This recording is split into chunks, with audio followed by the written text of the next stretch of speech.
Nếu như mà đi vào đây nhá, mà bị đồng nghiệp hẹn ra cổng, mấy ngày đầu đi làm thôi bị đồng nghiệp hẹn ra cổng thì em sẽ làm như nào? Em đi về thôi chị ạ. Em đi về thôi, sao lại đi về? Em không dám làm gì hết. Không dám làm gì hết, đi về thôi nhá. Còn bạn này thì sao?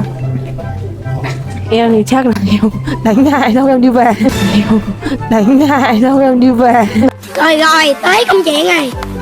Đánh lại xong rồi mới đi về nha, rất là máu. Còn em thì sao? Đánh lại rồi đi về ạ. Đánh lại xong đi về.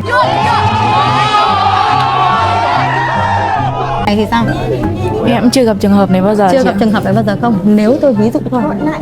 Đấu lại em đi về ạ. Đấu lại xong đi về. Người đẹp. Bạn này đấu lại xong đi về. Thế cho hỏi là ba bạn này quê ở đâu?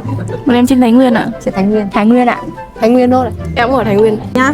Mới ngày đầu đi vào làm không biết gì thì phải bảo ban nhau, không được hẹn nhau ra cổng đâu, nhớ chưa? Hẹn nhau ra cổng là biết rồi đấy.